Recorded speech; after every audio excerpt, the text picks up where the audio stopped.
Okay, we've seen a number of additional reactions, and we're going to see one of our last ones. We're going to make compounds that are called epoxides.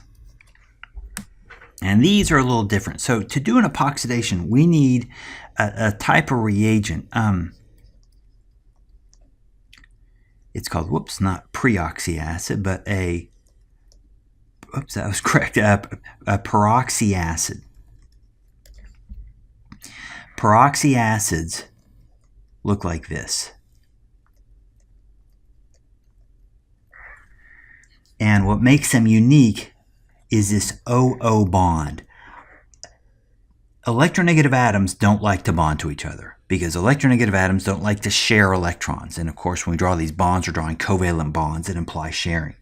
So these two oxygens do not want to share electrons with one another. They are, this makes these compounds extremely unstable. Sometimes people write these a little differently. They write them as CO3H. Now this is very different from a regular carboxylic acid. We saw regular carboxylic acids are written like this, CO2H. So that 3 is different, and it's important, and you need to recognize the fact. Our CO3H is a very different reagent. The most common peroxyacid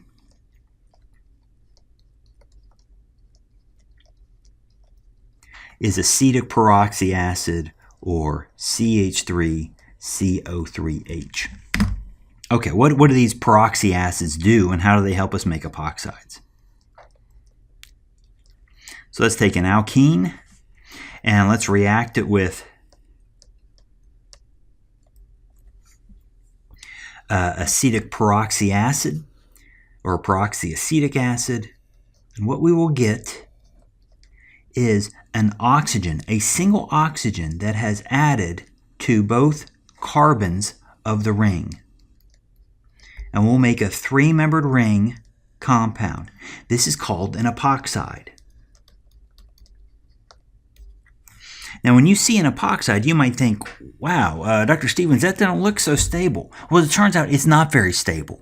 However, it's stable enough to be isolated. So this is an actual product in the reaction.